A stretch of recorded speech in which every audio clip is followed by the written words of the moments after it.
This week marks 3 years since he's been, to all intents and purposes, in solitary confinement in a prison in Pakistan. Dreadful conditions, people are worried about his health. Did you ever imagine that he would be in prison for this long and that you would be so utterly cut off from him for this long? Now it's been around 5 months since we've last spoken to him, and he was being poorly treated with a serious condition last time. I just can only hope that nothing else has gone wrong in there. These are crooked people, they're criminals who have no respect for rule of law and no honor. I don't see President Trump changing gears on the Pakistani question. I think he likes having this new relationship with the Pakistani chief of staff. I think he likes that it's a military leader. He likes that sort of thing. This is a global production.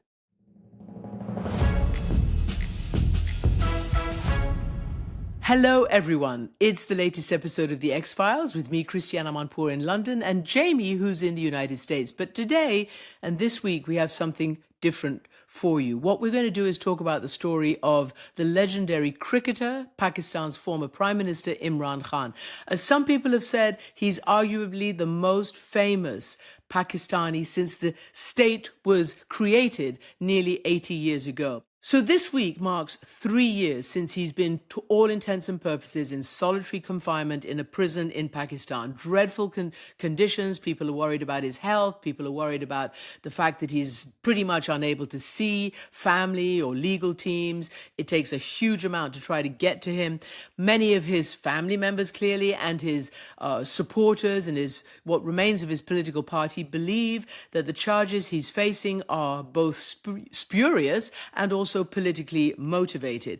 So today I'm going to start by talking to Imran's youngest son, Qasim Khan. Now, fair disclosure, I'm a friend of the family's. I know Qasim's mother. I know Imran as a journalist. I have interviewed him several times. And I know the children since they were little. In fact, Qasim and Suleiman are good friends of our son, Darius. Afterwards, after my interview with Qasim, Jamie's going to join me and talk with me to Zulfikar Bukhari, who was a former member of Imran's, team. He was a close advisor, and now he's leading the campaign for him as he's in jail. Let's just go over a few of the highlights. As I said, Imran is a legend in Pakistan and in the cricketing world all over the place. He brought Pakistan to World Club cricket glory back in 1992. He's a philanthropist. He built a hospital in memory of his mother. He raised an educational facility for the underprivileged. And then he wanted to get into politics. And he created the Pakistan Movement for Justice. Eventually, that was based on anti-corruption and welfare for the poor and bringing education and basically trying to, cater to people who he said had been left out of the political realm, through Pakistan's history. In 2018, he was elected prime minister, but by 2022, he had fallen afoul of probably the military establishment, which had helped him by agreeing to his election. Nothing really happens in Pakistan without the agreement of the military. And in 2022, he faced a vote of no confidence in parliament. He was dismissed as prime minister, and then his legal battles started. He was arrested in 2023, basically, and ever since then he has been in prison, and he faces a slew of charges, legal charges ranging from state gift corruption to leaking state secrets. And of course, he and his team say that these are untrue and that they are just political charges. He's still in jail, so we're going to explore this. Can he get out of jail? What would be the avenue? What would be the legal way to get him out? But first, as I said, I'm going to speak to Qasim, the human side of what it is to have your father, the former Prime Minister of Pakistan, in jail and to hardly be able to contact him, much less see him. Qasim, welcome to this podcast. I've already said that I'm a friend of your family's, that I've known you since you were a kid, that you're a good friend of Darius and our son. And so I want to have a very personal son-father discussion with you. It's been a long time since you've been separated from your dad, and this really horrible anniversary is happening. I want to know, did you ever imagine that he would be in prison for this long and that you would be so utterly cut off from him for this long? I mean, honestly, I've had so many different instances with him where we've been extremely, we've been worried about him when he fell off the platform of 20 foot, when he was shot. We've seen so much which is quite terrifying around him. When he first went into prison, I wasn't anywhere near as worried as you'd imagine I'd be. I'd seen him have so much very recently happen to him, and I know his character, that he is very, very hard to shake.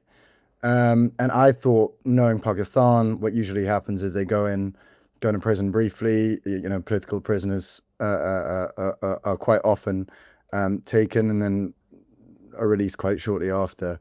So I wasn't too worried. And as it's kind of stretched on and on and on, the kind of sinking feeling that it doesn't feel like he's coming out anytime soon has started to set in. So recently, more than ever, it's been it's just been quite deflating. How do you and your older brother Suleiman deal with this? I compartmentalize it a little bit. I try to, when I'm not thinking about, when I'm doing my own things, when I'm doing work, or I have, good friends around here, I just try to put it to one side. But it gets harder and harder as you start to realize there may not be a route out or an easy route out for him.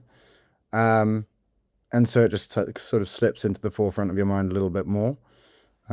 So you try to just get on with things.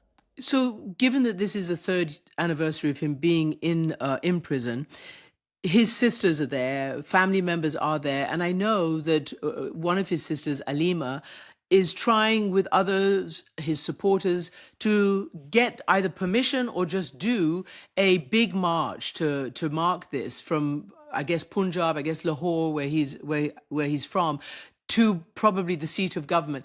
What do you know about that? And do you think that it will help? Do you think there'll even be permission for that? Thing is about these marches is whether or not there's permission. The government have been extremely brutal with any kind of protests that have happened over the past few years. It's a military dictatorship at the end of the day, so they have no problem kind of throwing around their power to just ensure that they're able to quell any sort of free speech or any sort of protests.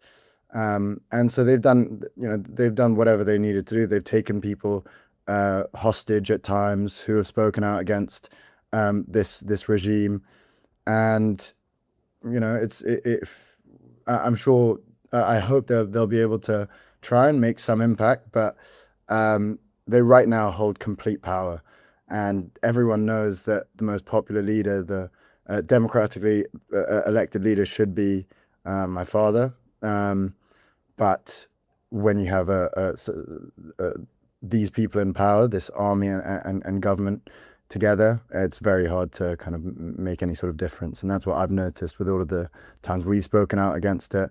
We've had the UN come in support of him, saying it's an arbitrary detention, calling it, amounting the detention to torture.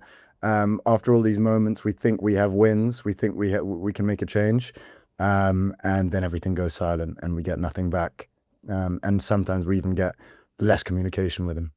So let me ask you about the communication. And you mentioned the UN. Well, the special rapporteur on torture has come out with a new comment about this. She said that he'd been held in near total solitary confinement for 33 months under round-the-clock CCTV surveillance, in prison for more than 2 years, which they say are politically motivated. His party does. And she has called on the government to, give him humane conditions and to allow him proper visits with his family and his legal team. When you and Suleiman tried to contact him, when was the last time you tried? And when was the last time you actually talked to him? So we don't ever get the chance to try to speak to him. It just doesn't work like that. It's just very kind of poorly handled, all of it. We get a message at it could be any time of the day, 3 a.m., 4 a.m., saying that there will be a call in the next few hours. And then we just kind of, it's all done through WhatsApp, a random WhatsApp number of one of the prison guards, I assume. And then we have around 20 minutes, roughly 20 minutes, as long as we don't talk about kind of how he can escape or anything like that, then they just cut it off instantly. Not escape, how he can, be released. And so the last time we spoke to him was for Eid in March, and after that we gave a message on his behalf, and a pretty frustrated message. And since then we haven't been allowed to speak to him, and I can only assume that that's in retaliation to us passing on that message, because other times when we've spoken out, we've also had these elongated periods of silence. So we're just waiting on a message.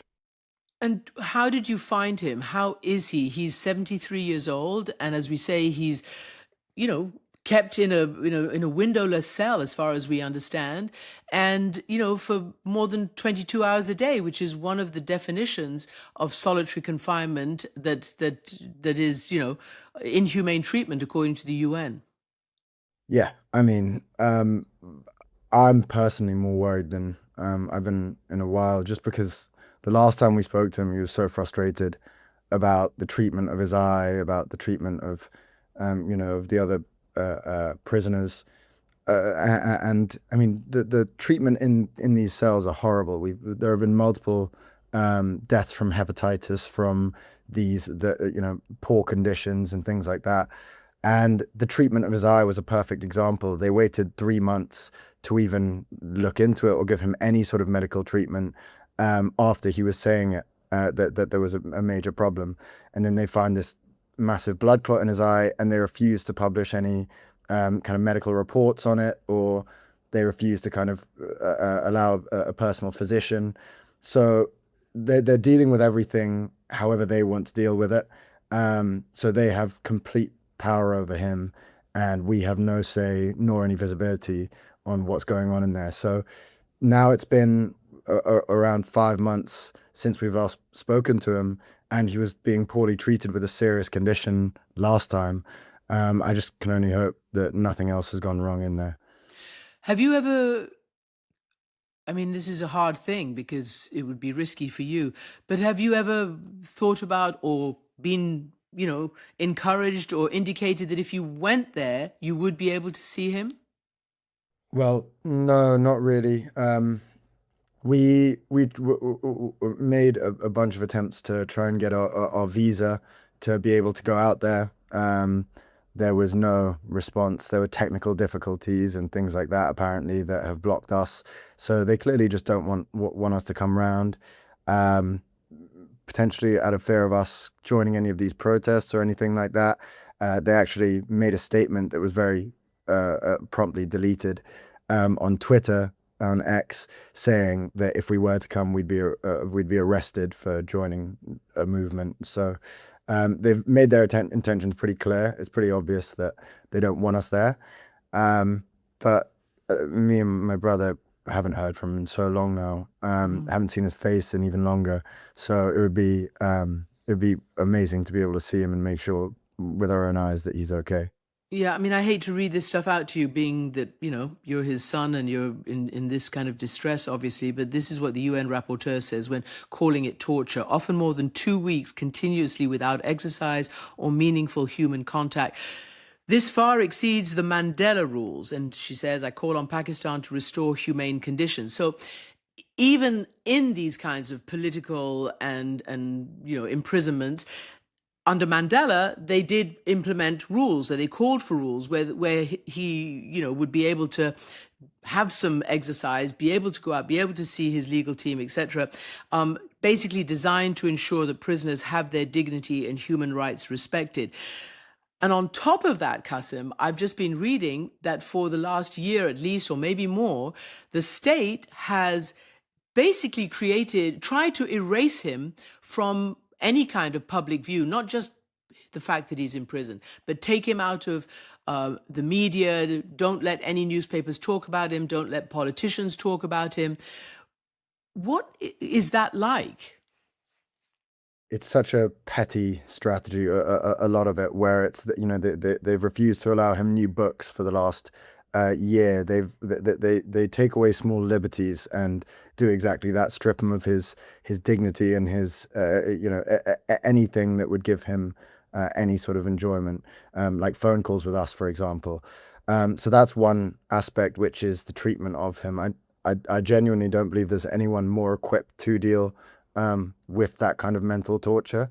But at the same time, the physical elements are what I worry about more, where he's in his 70s, he's been shot by, it's not hard to imagine who, only recently. And so to be kept in a cell for 23 hours a day without any human contact will take a physical toll as well, without sunlight. And that's what I worry about a lot. In terms of the censorship, the pettiness is incredible in terms of they show the 1992 World Cup that he was the captain for Pakistan, where he won, and they don't have a single shot of him lifting the trophy or anything on him. They managed to blur him out of those, even those instances. So they're trying to eradicate him, which is very, very evidently, but it's an impossible thing to do when an entire country is behind him. I think there's over 95% support for him, and the rigging in the last election was as obvious as you can possibly make rigging, with kind of over 100% turnouts in provinces and things like that. So it doesn't take a lot to see what they're trying to do, and I wouldn't say they're successful in eradicating him, but they're definitely causing a toll on the people of Pakistan and me and my brother in a separate way. Are you aware of support from other parts of the world? I mean, your father is well known all over the world, and in my introduction I said he was probably the most famous Pakistani in the history of the Pakistani state, and remains so. His name is still a very, very well-known name, even though he's out of sight. Are you getting support, I don't know, from the cricketing world, the sports world, the political world? What are you hearing? Any support at all from outside? We did get support from a number of cricket captains, so from the sport world, yes. Occasionally we get a comment here and there from certain people in politics, but nothing major, and nothing that's moved the needle in any kind of significant way.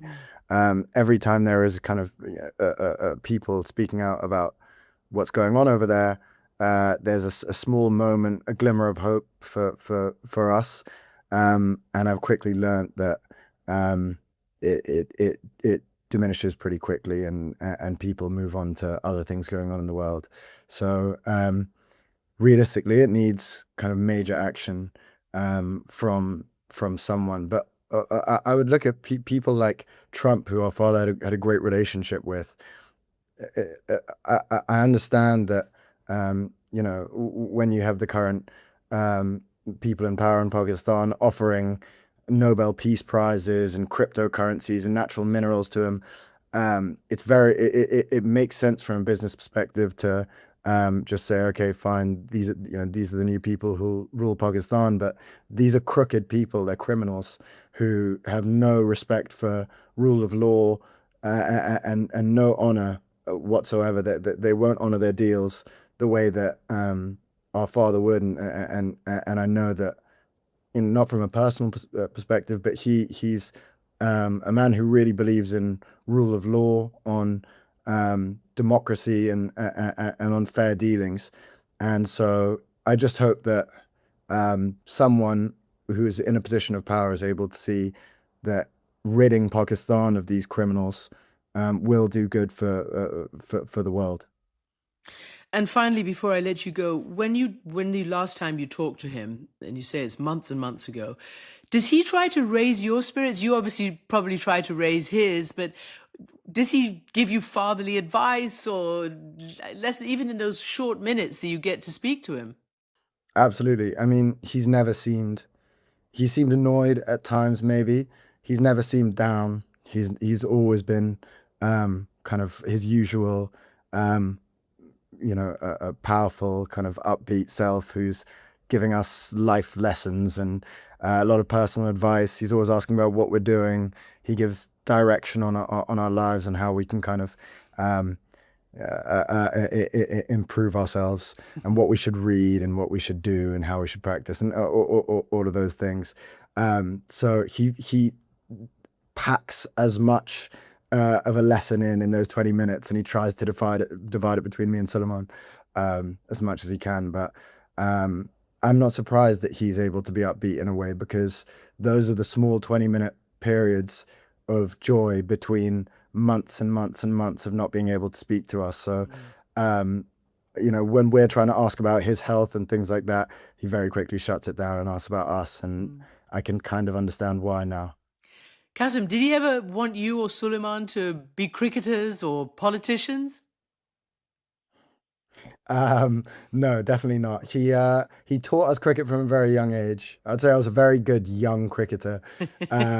But he said himself I was that we didn't quite have the passion. And when you're someone who had that cricketing passion when he was his age, I think seeing in us any sort of waver, he probably thought there's no point them being middling cricketers. And then when we went to school, I think we didn't quite have the same competition as his kind of 5 cousins who were playing international cricket. In terms of politics, me and Suleiman both have been completely off-put by any sort of politics. Seeing our grandfather, our uncle on our English side and him on the Pakistani side go through a lot of chaos, and I'd rather keep my life to myself, and I wouldn't really want to be in the public eye as much as I have been, but sometimes needs must, I guess. Yeah, needs must. And thank you for talking and for telling us and reminding us all that your father is in prison, and the UN is calling for him to be properly and humanely dealt with and to have all his legal rights and his dignity as well. So thank you, Qasim. And we're going to talk to one of your father's former ministers, Zulfikar Bukhari, who's also now a major campaigner for him and for his legal rights. Thanks a lot. Thank you, Christian. Really appreciate it. All right, and now I'm joined by my ex-partner in crime, Jamie Rubin, who's joining from New York. I think that's where you are. And Zulfikar Bukhari, who, as I said, was a minister in Imran Khan's government and who's now a major campaigner for what he believes, like so many supporters, are spurious and politically motivated charges. Let me just ask you both to comment on Qasim on a very human level. Jamie, you also, came across him when he was little. He's our son's really good friend. And Zulfikar, you've known him for so many years as well. It must be so hard to be a son when this is what's happening to your father. Well, I'll start by saying, yes, it's very painful to watch. He's a very dignified young man. I think he spoke very eloquently about his father and made us realize what it's like for a son to see his father treated this badly. And I think he did it in a way that recognizes the nature of his inability to change things, but just wanting to say what needs to be said. And he impressed me. It's fun to watch a young man who we knew as, just a little boy playing with, in the pool or something, to turn into a dignified adult who knows what to say and how to say it and can smile even amidst the difficulty of all this. Mm-hmm. And Zulfikar, I think what's really painful actually listening to that is that he lists how much they've tried and without wanting to be in the public eye, and yet they're doing it, both him and Suleiman, for his father and for this campaign, for their father and this campaign. And yet you could hear in his tone and in his words that nothing's working, and they're getting more and more disappointed, discouraged, and disconsolate over the prospects. Yes, absolutely. I mean, both the brothers, Suleiman and Qasim, are very private individuals generally. And, they've been, you can say, forced to sort of come out and campaign for their father, lobby for his release. And, probably it started off thinking, okay, this is Pakistani politics, kind of you're always in prison, in and out for a couple of months and so on. And then it became a year and now 2, and now we've approached 3. So it just gets harder and harder. And, they've been very dignified. And Qasim and Suleiman both have been very eloquent. We just spent a few days together in Geneva. Qasim got the opportunity to speak over there at the UN. And, as much as brave as they are and as much as they're lobbying and fighting for their father, they're also not letting the situation consume them as individuals as well. So their brain and mind is free to work hard and harder for the cause of the release of their father. So both of them are just sterling boys. They're really, really good guys. As I said, I mean, Imran is one of the most famous, if not the most famous Pakistanis ever in the nearly 80 years of the modern Pakistan state. He did get on with Donald Trump, and as you heard Qasim say so, and he had a lot of friends in the world. And we'll talk about some of the enemies or the adversaries he had in the world as well. But are you surprised, Jamie, that somebody as prominent, both as a politician and as a cultural and sporting and social figure, is left languishing like this? And, often we see the world sort of galvanize behind people like Imran Khan. I'm going to say something hard, but I think analytically accurate. And that is that Imran's politics were not the politics of the West. They were very much questioning the West's behavior in Afghanistan and many other places. And if I remember correctly, Imran had worked a relationship with the military that enabled him to return to politics. And so I think from outsiders' perspective, we're always confused as to what happened, why it happened, what caused the break between him and the military. I think as an analyst, I've always been quite aware of the role of the military in Pakistani politics, and I'm not surprised at its dominance or its willingness to be brutal. Like Qasim and others, initially I thought this was a typical arrest that would be resolved in some way that we call Pakistani politics, where arrests happen and people are eventually released. That didn't happen here. Why he's not getting more support, I can't really answer that question other than to say that the United States is often a leader in human rights, and that hasn't been true with human rights being a not prominent issue for this administration. And the choice of the chief of staff of the military to play a very Donald Trump-oriented role in the world, combined with his Trump's break with India to a degree, has made it unlikely that the United States will choose to intervene, because President Trump sees it in his interest to have this figure who's found a way to ingratiate himself very successfully into Trump's circle and play a role on the international stage for Pakistan that wasn't being played in previous administrations, because we'll get to this later, but Pakistan and the United States have had a very, very complicated and very troubled relationship, ultimately broken over the Taliban issue and Afghanistan. Zulfi, Jamie's obviously referring to Field Marshal Asif Munir, right? Who's really the person, I think, by all intents and purposes, running Pakistan. So can you go back and tell us why you think this happened? Why this particular political situation and, court situation and imprisonment has lasted so much longer than anybody expected, and probably longer than most of these issues in Pakistan? What is it? What were the charges? How credible are they? And why is it apparently so personal between the military and Imran Khan right now? Our relationship with, at that time, the Chief of Army Staff, General Bajwa, was deteriorating probably, I would say, in the last year of our government. Imran Khan and General Bajwa weren't seeing eye to eye. Imran Khan believed in, the political sphere belonging to the political administration. And, the military obviously is far more deeply entrenched into Pakistani politics than in any other country mainly. And we accept that to a certain degree, but not to overstep it entirely. And we just felt in the last year that, General Bajo was trying to make a lot of decisions. And that kind of made things go sour in terms of at that time, the current army administration. Coming back to Field Marshal Asim Munir, he was our DG ISI, meaning our head of intelligence during our tenure when we first started.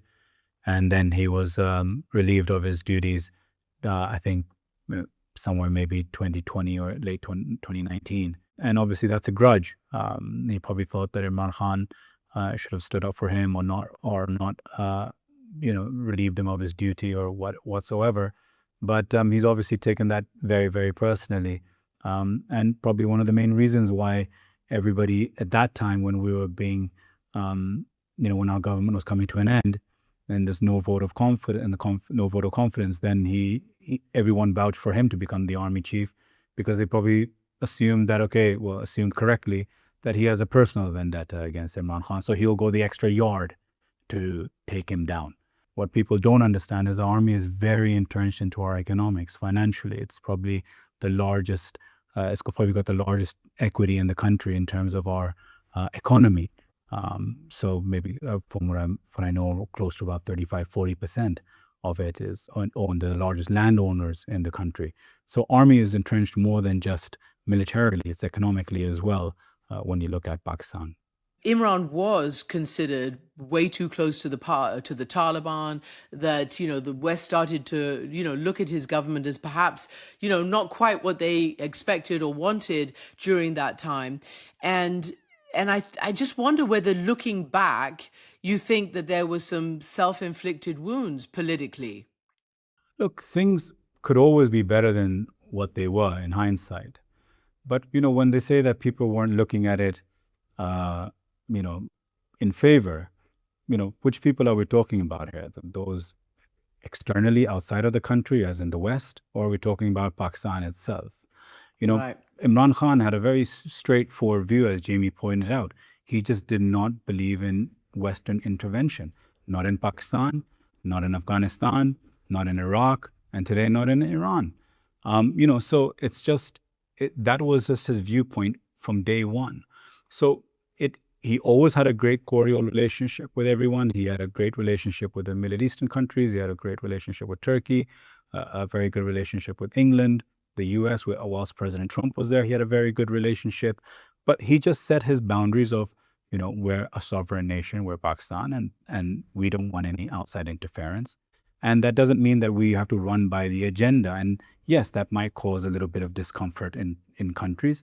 But, you have to let people decide for their own. Within Pakistan, he's always been very popular. Today, he's the most popular leader the country has ever seen. And the reason why I would say that this jail or imprisonment has even extended longer than what Qasim, Suleiman, Jamie, yourself, and I have probably expected, is because of his popularity. If Imran Khan was a Nawaz Sharif or Bilal Bhutto at this stage, where they don't have that much, where they don't have any support within the public, he probably would have been sent on to house arrest or been allowed to confined to outside of politics and not enter politics. The reason it's been kept so harsh from him is, like Qasim very rightly said, is that they're trying to eradicate him from the minds. But, he lives in people's hearts. You can sit in any taxi, any country in the world, if he's Pakistani, and ask him who you support, they'll turn around and tell you Imran Khan. You can go to any street corner in Pakistan and ask who do you support, they'll say Imran Khan. And unfortunately, him and his political party and his wife are all either captives, in exile, in prison, or in hiding. Jamie, we just can't avoid the fact that it doesn't look like it's going to be great for him in terms of getting out, because of what we was touching on before, that this current Pakistani government is positioned itself to be front and center as mediators in this huge war that the United States doesn't know how to get itself out of. I don't know what you think about where that's going in terms of, does Pakistan still have a role to play in that, and how does that complicate it? I do think the current leader of Pakistan, the military chief of staff, is played his cards from his perspective extremely well with President Trump. And it coincided with a break with Modi, the leader of India, so that Trump regards his relationship with Munir as something unique that he created, that he is part of. In addition, Pakistan has played a crucial role in behind-the-scenes negotiations to try to end this war, which is certainly an example of a Western intervention that I'm not supportive of, because it has been one of the least well-explained and least successful interventions I can think of, and obviously is just getting worse with no sign of it ending. So I don't see, getting to your question, I don't see President Trump changing gears on the Pakistani question. I think he likes having this new relationship with the Pakistani chief of staff. I think he likes that it's a military leader. He likes that sort of thing, even though that goes against America's support for, civilian control over the military. He enjoys military leaders in other countries. Remember, he gets along very well with Putin and Xi Jinping in China. So I just don't see that changing. And given Pakistan's important role, along with Qatar and other countries, it's hard to say this given the topic we're discussing, but I don't see how that changes. And until this chief of staff changes, who's got a grudge, as was pointed out, that may be not good news for Suleiman and Qasim and the family, and obviously for Imran. So how do you plan to take this forward, Zulfikar? How do you plan a strategy? Obviously, our role is Qasim Suleiman's and mine officially is to lobby internationally, try to get some voices, try to get some more support for what is, insanely unjust. You talked about the special rapporteur giving us a statement 2-3 days ago, but we have probably one of the most one-sided opinions of the UN working group on arbitrary detention for Imran Khan, saying that he should be immediately released. He should be given compensation for being in prison, saying his arrest and his imprisonment is illegal, and those who did it should be held accountable. I mean, it's a very one-sided opinion by the working group, right? And we got this about close to 2 years ago. Quote unquote, you've got this hybrid system, which the defense minister called it. And quote unquote, the field marshal called it, we are a hard state, right? So you've got this hybrid system, meaning we're not in full dictatorship. I'm going to have a buffer of imposed politicians on the country, which is basically when everything goes wrong, they're going to take the blame. And I'm going to impose a hard state, meaning that anyone who tries to say anything, they're going to the gallows, or if not worse. And now, 3 years later, economically, Pakistan is suffering worse than ever. You've had more of a brain drain in Pakistan than you've ever had before. People are leaving good jobs to take less pay abroad so they can get out of the country. Big businessmen are investing abroad. There's been no investment and there's no FDI come into the country at all. There's been rollovers by countries. There's been no money that's been invested in our country at all in this time period. And the country is up in flames. You've got issues in our administered Kashmir, AJK. You've got riots on the road. So what exactly has this hybrid and hard state bought Pakistan? And quickly, just last 24 hours, the interior minister of the current regime, who is you can say a spokesperson for Field Marshal Asim Munir, or is his confidant and his representative in the cabinet, he has come out and said that the whole system has collapsed, quote unquote, that this entire system has collapsed, and we need to think of new models of democracy. So after 3 years of putting Pakistan through hell, of bloodshed, terrorism on the rise, inflation, you name it, unemployment, you've realized that this system is collapsing and we need a new system. It's just not about Imran Khan. It's about where are you taking this country? It's going to take us 10, 15, 20 years to fix what's even done in the last 3 years and more from the looks of it. Yeah. Well, Jamie, I don't know if you have a final thought. We're pretty much at the end of this episode, but it is a bigger picture. It's not just what happens to Imran, it's what happens to Pakistan and what happens to Pakistan in the wider world. Well, yes. Look, the relationship between the United States and Pakistan has gone through many, many ups and downs over many decades. Obviously, between the United States and Pakistan, there's a good relationship now, but it's a part of the world that we always worried about. The biggest crisis, I remember President Clinton talking about his greatest fear was over the Pakistan-India war that he feared might yield a nuclear confrontation. Right now, Pakistan is a conflict with Afghanistan as well as India. So it's a troubled part of the world. It matters to the world. Pakistan is a very large country that matters to the world. It's at the center of many different problems. And I just hope that some good thought is made to try to bring some good out of these horrible situations. All right. Jamie and Zulfikar Bukhari, thank you so much indeed. Jamie and I will be back on Thursday with our regular Q&A episode. But thanks for this one. Listen to it, of course, for free at globalplayer.com. And also you can always watch by subscribing to our YouTube channel by searching Christiana Amanpour Presents The X-Files. And you know how to get us on social media and on our email. So until next time, goodbye.